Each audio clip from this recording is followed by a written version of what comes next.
first thing I would like to do is thank God for Pastor Sawyer.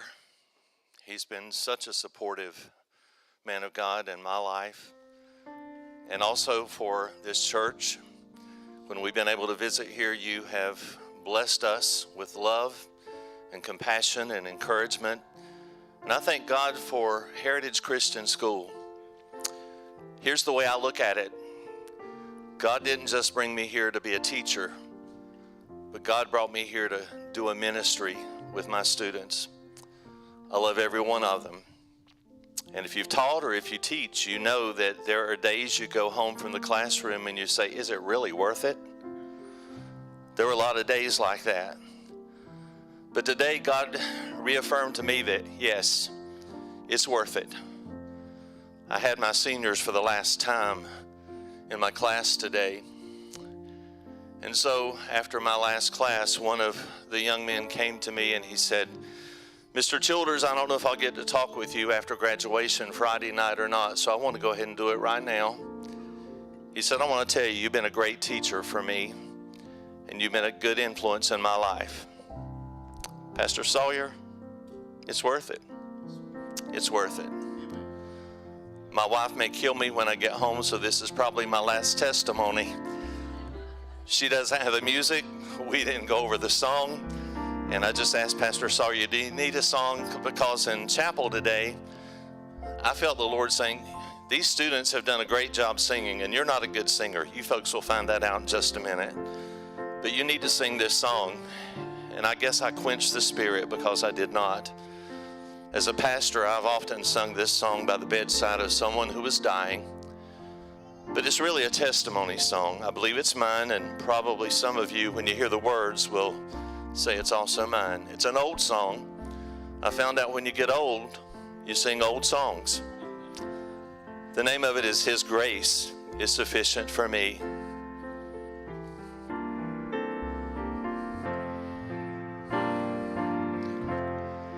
Many times I'm tried and tested as I travel day by day. Oft I meet with pain and sorrow, and there's trouble in the way. But I have the sweet assurance that my soul the Lord will lead, and in Him there is strength for every need. Oh, His grace is sufficient for me, and His love is abundant and free.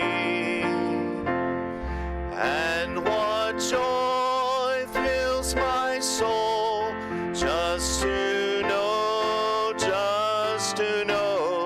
that His grace is sufficient for me.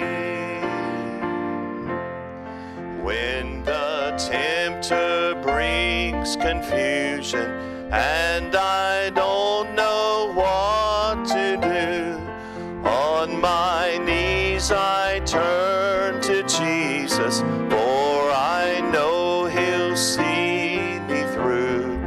Then despair is changed to victory.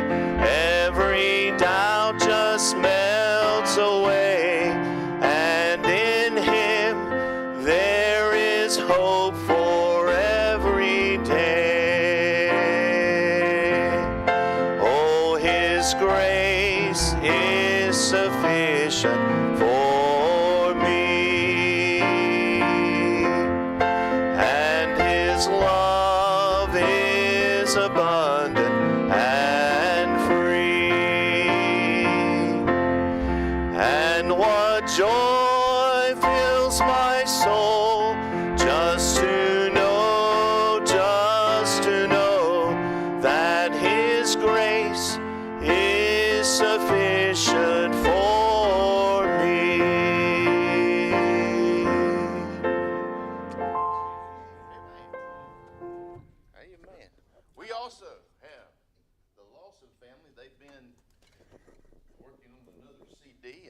going to come sing for us tonight, and then we'll have a little bit of word from the Lord tonight.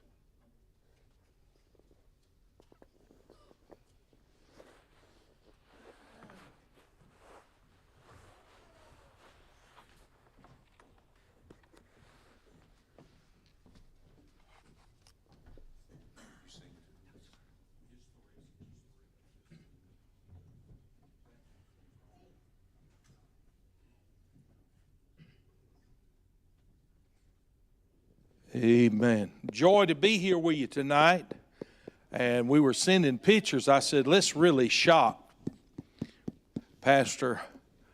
And I said, Christy, take my phone, take some pictures. And he doesn't take shock or suddenness very well.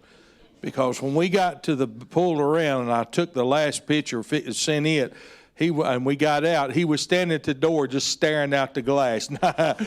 He said, what in the world? Amen. Glad we was able to do it. Amen. And we've been laying some new tracks. Left Monday and been doing that with Jura Wolf and laying all that yesterday and headed back home. I said, well, we're not going to make it. Traffic. I don't know where everybody's going, but they're going somewhere. And all the roads setting full, but I want to stop in and be with you. Love this church. We love your pastor and his wife and Pastor Miss Sawyers. We love and always look forward to being here and good to see familiar faces. Here's a song we've just been doing recently, and it's going to be on the project. And I like this one. All right, crank it off. I'm so glad he found me.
Amen. All right. Do one more.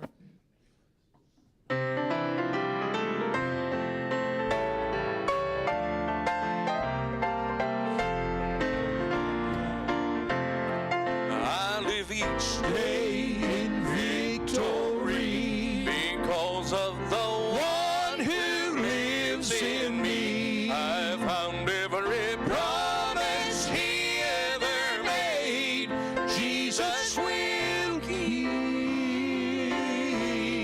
He's walked by my side in desert strife, loved me and held me when I cried. So let me sing you one more song in case I leave.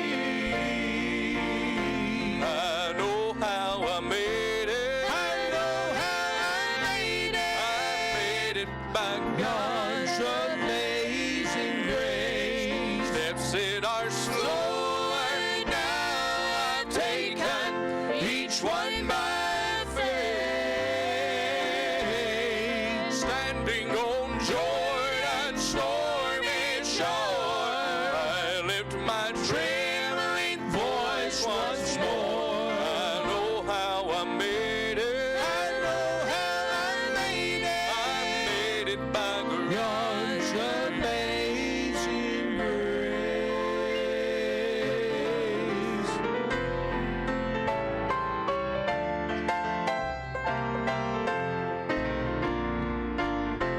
God's children are leaving one by one, passing this way and going home. Signs of the time are revealed, so we don't have very long. Oh, but each one who stands before this shore, waving goodbye as they rejoice. Glory to God, we'll leave here singing that same sweet song. I know how I made it. I know how I made it. I made it by God's amazing grace. Steps that are slower now I've taken, each one by faith. Standing on Jordan's stormy shore, I lift my trembling voice once more. I know how I made it. I know how I made it. I made it by grace.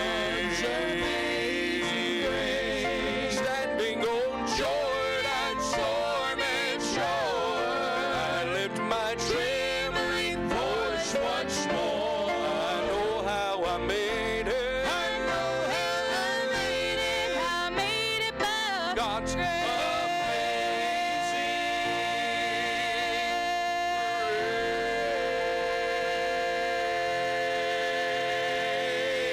grace. Amen. Praise the Lord.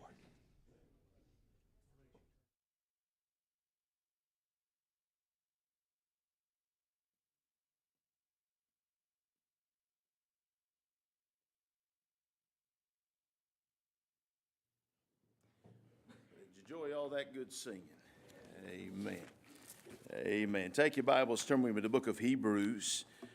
Hebrews chapter, let's see, where am I at tonight? Amen. Turn with me to Hebrews chapter number 6. And let me remind you of a few things, and then we'll pick up. We're talking about the understanding of a faith position. If you're ever going to get anything from the Lord, it will be because you believe God. And we find that there is a priority and there is a preeminence of some thought processes in the Scripture. I believe Hebrews chapter 11, verse 6 begins that concept where it says, but without faith it's impossible to please Him. If you're going to have anything to do with God and you're ever going to please Him, it will be by faith. And faith is the way that this works. And then not only that, but I would tell you that God will keep His promise.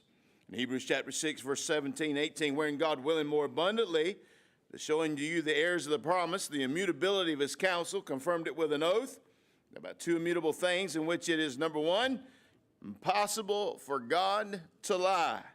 We have a strong consolation who have fled for refuge to lay hold upon the hope set before us.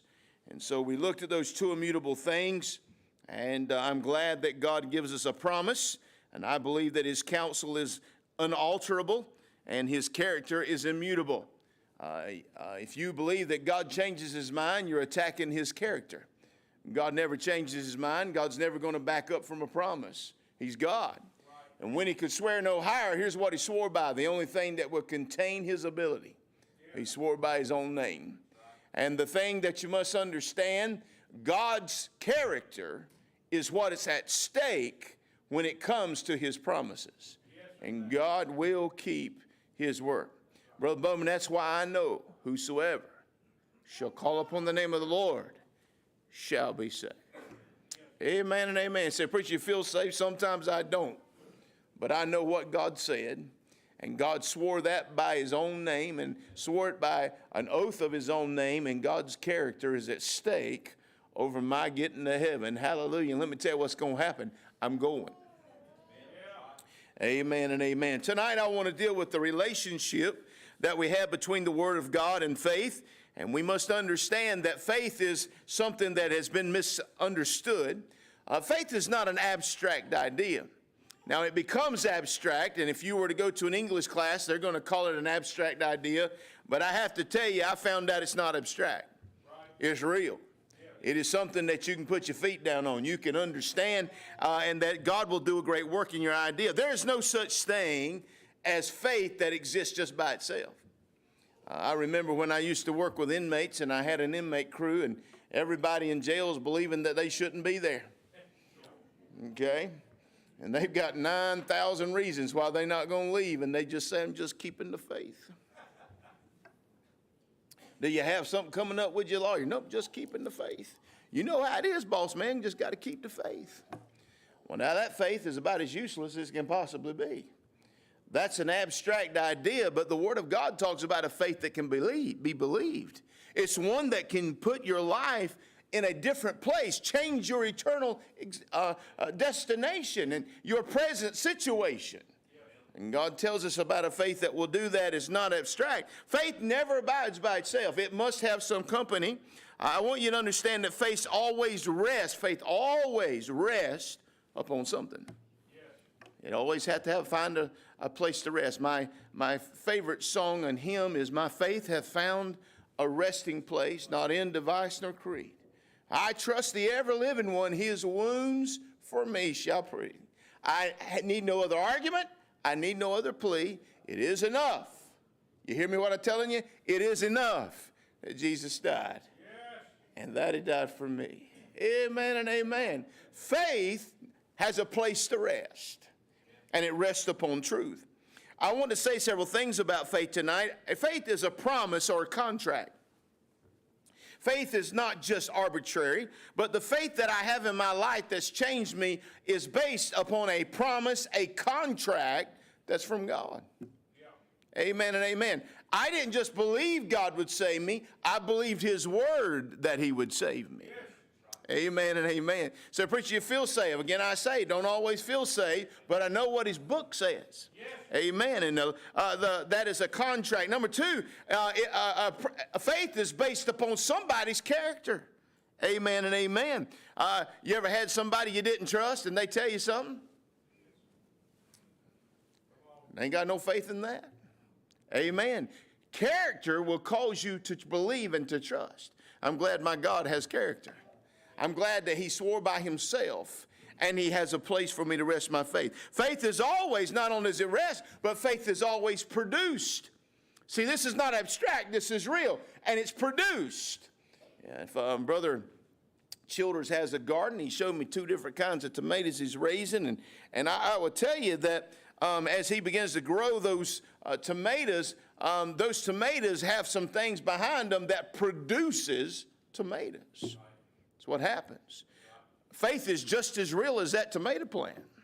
So where can you see it? That's the point. You can't. Faith is the substance of things, the evidence of things not seen. But just because I can't see it don't mean that it's the most real thing in my life. I've been in places that my eyes deceived me at what I was seeing. How many ever had that happen to you? Yeah. I was downtown today, tell y'all my sin and my crime. I pulled up outside one of those places where the people beside me take the left-hand turn. And I'm sitting there thinking about all my problems and things I got to figure out in life. And they took off, and so I just did too. Yeah. Got halfway in there and realized half of the town of Lenore was waiting on me. Hey, man. Say what happened? There's a little bit of perception problem. I want you to understand tonight that faith is produced.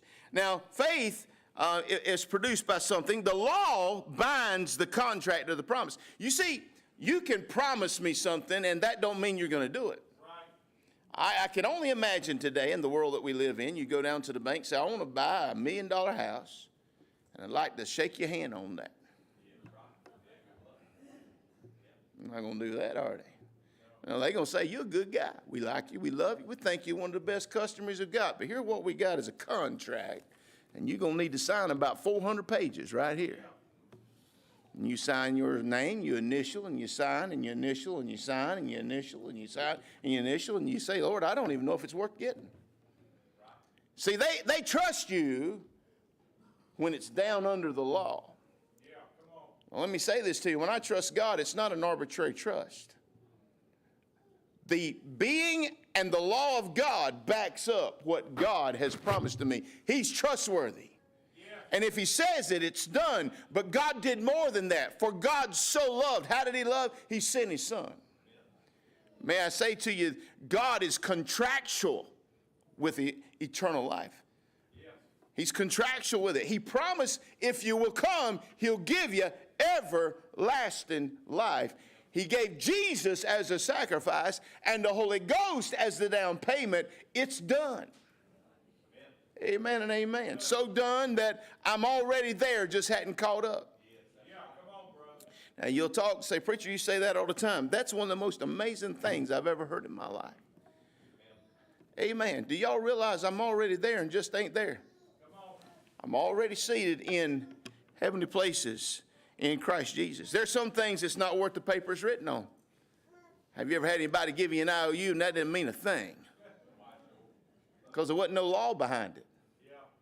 Wasn't no law behind it. An IOU don't help you a law.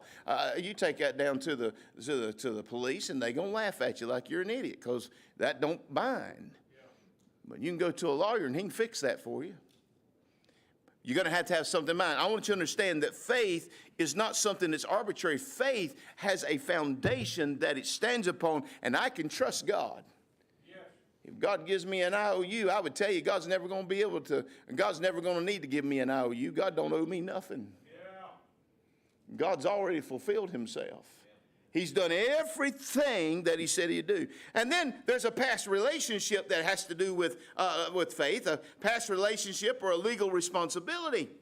You ever been down to somewhere, and this is one of those conversations, gentlemen, you've had with your wife. You get home and say, yeah, I went down there. And old boy said he'd come up here and give me, he'd bring me a load of dirt. And she says, how much it cost? About $150. He said, okay, let me get it out. No, I went ahead and paid. You went ahead and paid him. Yeah. He'll bring it. How many ever been in that place and they didn't show up? Here's the deal. Somebody say this about that guy. I gave it to him. Don't worry about it, honey. I've dealt with him before. He's always done me well. How many ever had somebody do you well that failed you this time? Yeah. See, faith has got to be able to trust who's making the promise. I'm glad I can trust him. Faith is about that past relationship and the responsibility. I would rather deal with what's called fiduciary responsibility. What does that mean? It means this. When you have a contract that works, the person has no choice but to fulfill it. No, I'm glad you don't have to constrain God. And don't take this wrong, but can I tell you, with the word of God behind this thing, God has no choice but to live up to his name. And it's not that it is a choice. God, in his own self, has culminated what he will do if we'll believe him. Yes, we need to understand that faith is not arbitrary. And then I want to also say this to you. Spiritual faith is produced by the word of God. Romans 10:17, you may know that verse. If you do, quote it with me. So then faith cometh by, and hearing by the Word of God. Now, somebody says, I don't want to hear God speak. And I'm going to go outside and look at the clouds and look at the mountains and wait for God to speak. Now, I'm not going to tell you what God won't do. I'm just going to tell you that's not how God said he would do it. Right. You have a Bible in your hand. That's where God speaks. And many times in my life, I begged God to speak to me, but didn't open the Bible. There's a fallacy in that. You see, an open Bible is an exercising of faith. God, I need to hear something from you. And I've stood there in silence. Whereas God would honor faith. Broken and a contrite spirit, he will not despise. If I'd have opened up this and begin to read, you know what I find every time I get here? There's answers here. Yes. Amen. God uses his word, and you can count on it. He will do what he said he'd do. Yes. Amen. Then there's spiritual faith that is procured and revealed by the Holy Spirit of God. Now, faith is based upon truth. Amen. Here's what the Bible says about the Spirit of God. This is how it's procured. Howbeit, when he, the Spirit of truth, is come. Here's what the Bible promises. You ready? He will guide you into all truth. The Spirit of truth comes and guides you into truth. Isn't that a blessing? He said, for he shall not speak of himself, but whatsoever he shall hear, that shall he speak, and he shall show you things to come.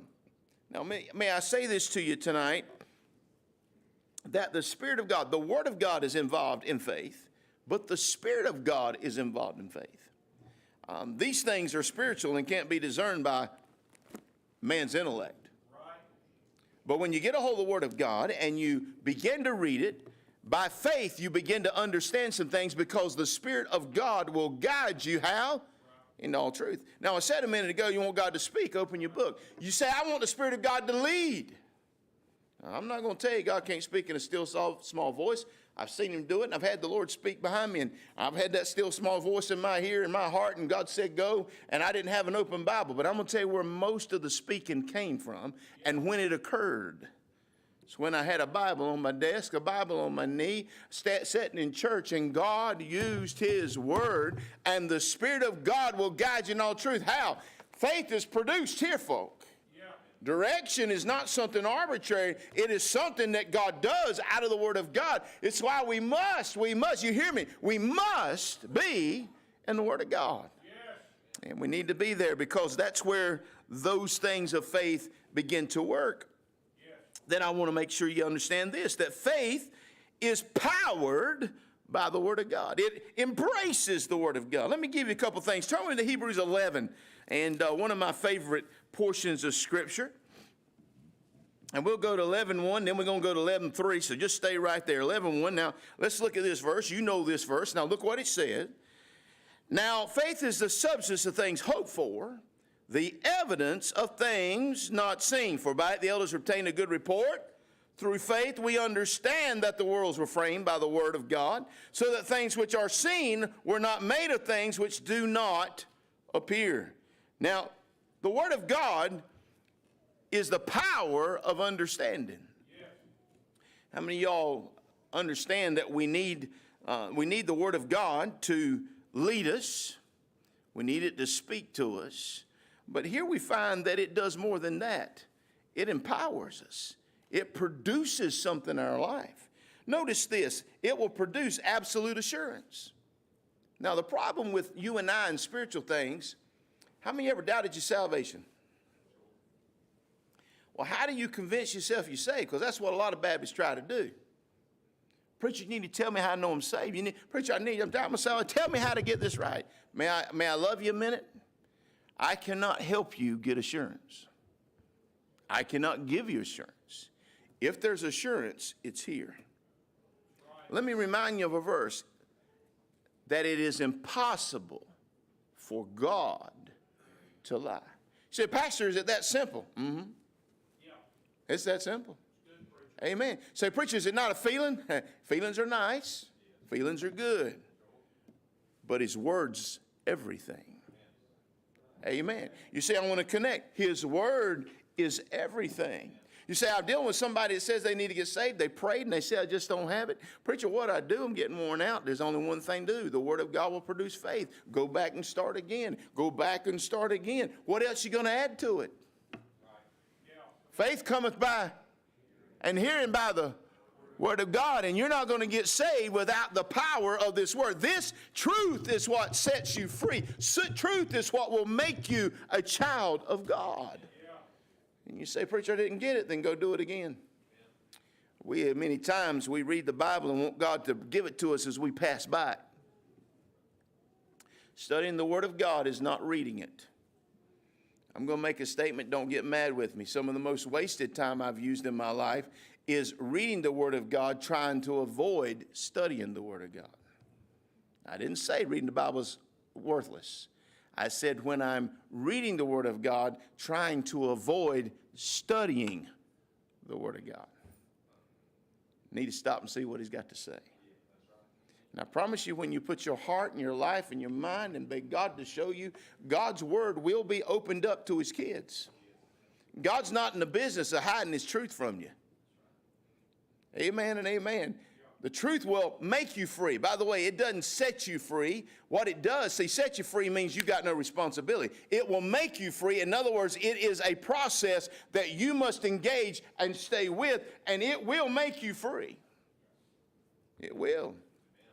Somebody says, I got an addiction. I need you to pray over me. And I'm going to tell you, God can do whatever he wants to do. But I'm going to make this very clear. It took you a mile into the woods. You know how far it gets out if you're a mile in the woods? At the very least, it's a mile out. You've been like me and got lost, it's 10 miles out. Now, what I'm trying to tell you is this. Folks want God to do things without them trusting him. They want things to happen because they said, ATM God, give me what I need. And God's not your ATM machine. And walking out of the woods requires the same dedication you had at getting in the woods. Amen and amen. We want to avoid the fact that we walked into our life by sin after sin and God rebuking us and reproving us, but we went on and we went on. But when we get right, we want to leave the woods. God will forgive you in the woods. But you're going to have to walk back out on truth. And you're going to have to rebuild what you destroyed in that relationship and come back to the beginning. And it's truth upon truth upon truth upon truth. And the truth will make you free. It's not a one-stop shop. I love the altar, and I wish it was used more than it is. But the reason it's not is because Baptists taught folk they could just go to the altar and get right with God. You're just one prayer away from getting right with God. Now, I'm going to make a statement to you. Listen to me. You're one prayer from getting right as far as forgiveness. But you a whole lot of praying and reading from getting it right. This isn't the finish. This is the start. That's why we ought to be using it more. And by the way, even if you started, this is a good place to be. There's some folk don't believe in the altar anymore. I have a problem with that. Samuel's mother was down there praying. She made her an altar, and God gave her a baby. Amen and amen. An altar is not just somewhere where you sacrifice. An altar is where you meet the Lord. And may I say to you, somebody says, I don't want to ever go to the altar. I'm going to stay back here. You can do that. But I'm going to be honest with you. There's something about being open and public about what you've got in your heart. You don't have to tell people what's going on, but it's okay to get a hold of God here. And I'm going to be a little bit more bold. Some of our children need to see us on the altar. You tell your children about God, but that's not going to cut it, is it? Faith's got to take it a little further and let them see us. What's Daddy doing? Why is he there? What's going on there? Daddy's doing business with God. Mama's doing business with God. We need to teach faith as much as we need to talk about it. Amen and amen. Now, not only there's absolute assurance in this, but there's absolute proof of things not seen. Look at Hebrews 11, the end of chapter, verse number 1. Now, faith is the substance of things hoped for. What does he say? The evidence of things not seen. I have great evidence of things I've never seen. I've never seen God. Never have, folk. Amen. Somebody said it got so cloudy in there we saw God. You didn't see God, friend. You didn't see God. Amen. Old brother Moses went up on the mountain and saw the hinder part of him. And he didn't come down clouded, he come down shining. And by the way, in that shining, he didn't know he is shining. For all those preachers that believe they're the man of God, here's what happened. He was on fire for God. He had a shine of God. He had been with God and didn't even know it. They said, your face shining, Moses. Put this over, son. We can't even look at you. Amen and amen. What I want you to understand is this. I have proof in my life of things I've never seen. My life's been changed. Now, I know this, Brother Childers, because I tried to do it myself. I had a plan. You know how analytical people are. I can handle this. I got a plan. Well, can I tell you something? You can't outplan your flesh and its desires. It's going to bite you. But here's what you can do. You can believe God. You can trust the Lord and let God do a work in your life. And I'm going to tell you, there's things in my life, there is no way it ever occurred, wasn't never going to occur. I remember the night I got saved, all that mess I couldn't deal with, I tried my best, and the more I worked, the worse it got. And I went to God and believed him by faith, based upon his word, based upon God don't lie, based upon God's right, I'm wrong. That's called repentance. And I got there that night, and by faith I believed him. And I wasn't working, but let me tell you what happened. I stood up a different man. Said, preacher, did the grass look greener and the sun look brighter? No, it's at night. Wasn't no stars in the sky. Said, how you know it was real?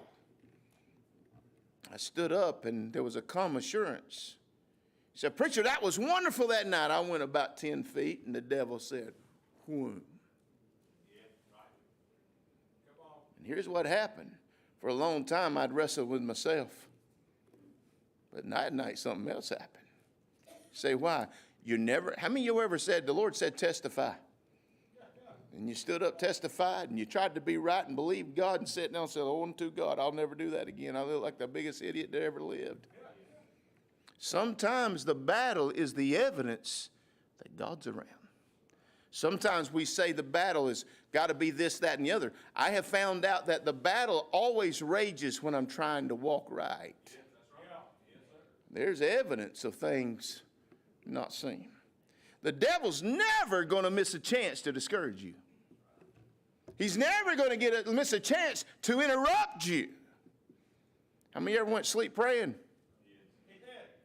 The devil knows when you're sleeping, he ain't going to let that go by. How many of y'all felt like a low-down, sorry, no good bunch of junk Christian? All I can tell you is I didn't fall asleep drinking. I didn't fall asleep in jail, devil. At the very worst, I fell asleep trying to talk to the Lord. The evidence of things not seen. So, preacher, is it that simple? If it isn't, we're all in trouble. If a life of faith is not that simple, how are you going to do it? It's me without the ability and God with all the ability. And the evidence of things hoped for. The evidence of things I can't see, they work in my life. Hallelujah. That almost make a dead Methodist shout. Then look with me, verse number 3. Through faith we understand that the worlds were framed by the word of God. Anybody around when Jesus and the Lord and the Holy Ghost of God created the earth? Anybody there? Look what he said. I've got absolute assurance. I got absolute proof of things I haven't seen. But here's what he said. Absolute knowledge of things I wasn't around to look at. Say, preacher, do you know who created, how the word got here? Yeah, I know how the world got here. In the beginning, God created the heavens and earth. Say, explain that. All right, I'll do that for you. In the beginning, God created the heavens and the earth. How'd that work? And the earth was without form, and darkness was upon the face of the deep. And the Spirit of God said, let there be light. And God said, let there be light. And there was light. How'd that work? God said, let there be light, and there was light. So give me the scientific method of that. There's not one. You don't have a lab anywhere that can understand the voice producing light. That's way beyond it. You say, preacher, you understand that? Now, wait a minute. I didn't say that I understand it. I said I know it. Amen. I have the knowledge of it. But now look at the next thing. Let me go ahead and tell you, I do have the knowledge, but I do have the understanding. Here's what he said. Ready? He said, so that things which are not seen, through faith we understand that the worlds were framed by the word of God, so that things which are not seen were made by those things which do not appear. Here's the bottom line. I know a lot I can't explain. I know a lot I can't describe. I know a lot that I don't even understand. That's a weird statement. Not when you know God. See, you wasn't there, preacher. That's right. But let me tell you something. He was. The evolutionist wasn't there either. And he ain't got a God to know nothing about it. The only God that was there to see it's the God of the Bible. And he's the one I serve. I know and I understand things that I've never seen and things that I cannot even comprehend, but I know what happened. That's good, preacher. You say, what happened, preacher? When I was 16 years, I know what happened. Yeah, come on. I got saved. Say, explain it.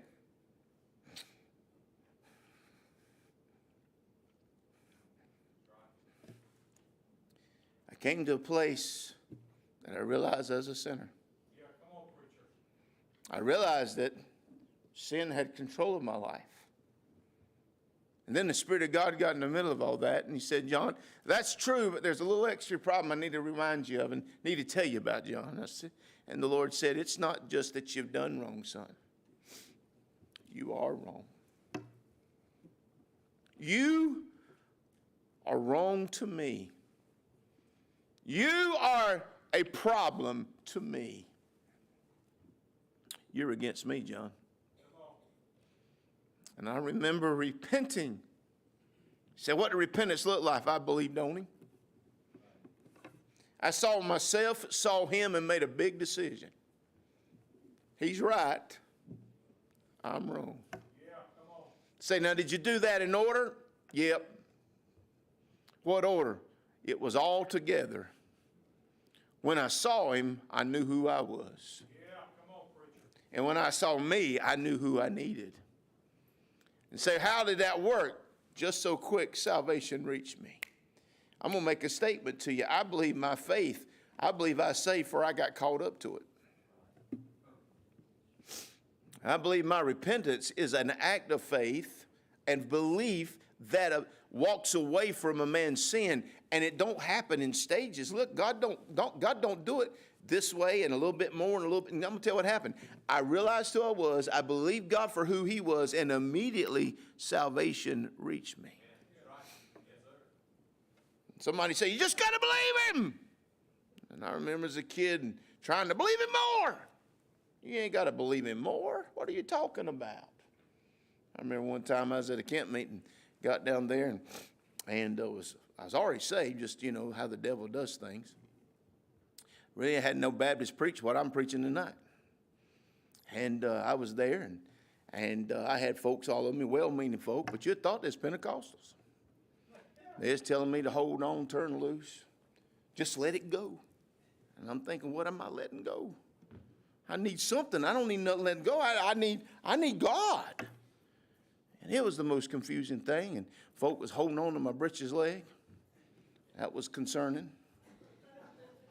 Some of them had their hand on my back, some on my head. It was a mess.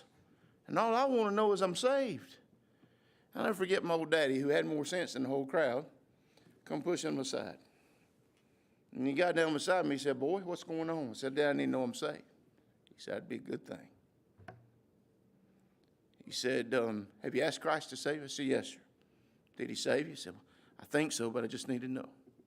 Here's what he said. He said, why don't you do this? Why don't you tell me what you're going to do right now that you didn't do when you asked him to save you?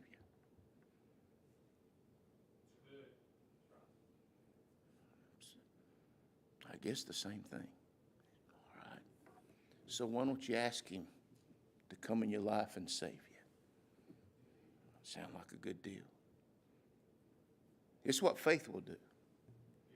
And I begin to say, Lord, I'm a sinner. I want you to come into my heart. And that's as far as I got. Here's what the Spirit of God said. Son, you hear me? I wasn't reading my Bible this time. This is a God I know. He says, son, I can't come. I'm already here. Hallelujah. So, preacher, God never talked to me that way. I'm sorry. But I ain't going to trade it for you. Amen and amen. God saved me by grace through faith. You see, I have absolute understanding of things I do not understand. I have understanding of things I do not know. God is real. And somebody said, because I can feel him in my soul. I can feel him in my soul, but I would tell you, I'm alive. I'm going to say this to you. As I look at the world I'm around and the older I get, you know one of the reasons I know I'm saved? First of all, God will beat the starch out of me. I can't get by with nothing. I can't. I'm more scared of getting caught when I was before I got saved. But right now, I can't. I'm a Christian. I can't get by with it. It bothers me. Yeah, come on. Say, why? Because he's in there. And you can live like the devil and it never bothers you. I got news for you. Love you and don't want to hurt you. You ain't never been born again.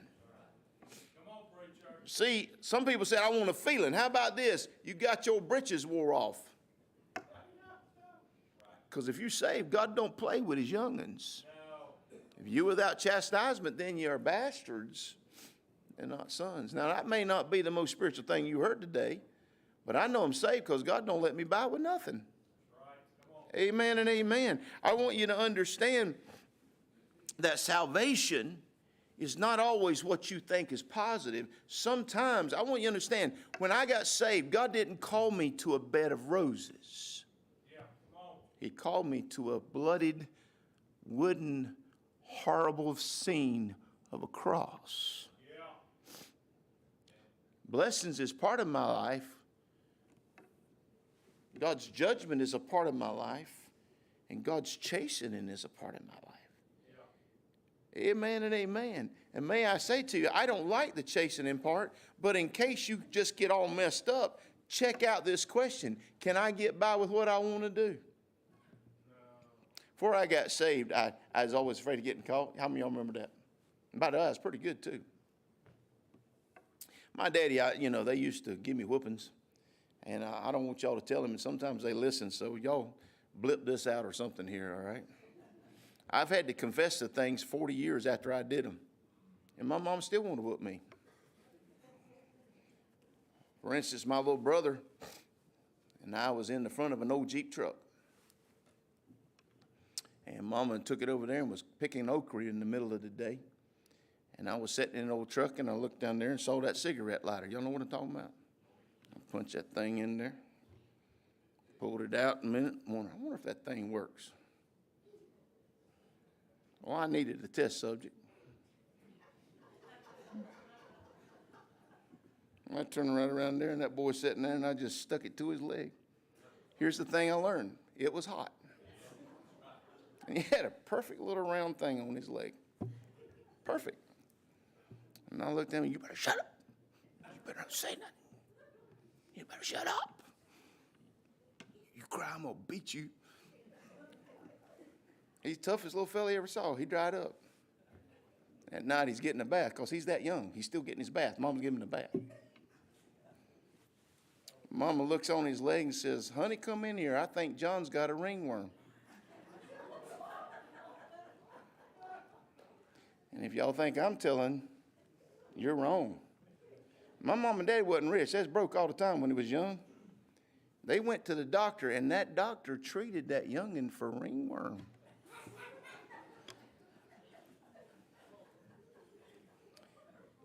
"40 years later, I'm still scared to tell him, but one day it all come out because my brother run his mouth. I was always scared of getting caught. Y'all know what I'm talking about? But the day I got saved, getting caught wasn't a problem. I had to deal with somebody that had moved in. And here's how he talks. Don't go there. Now, John, don't think that.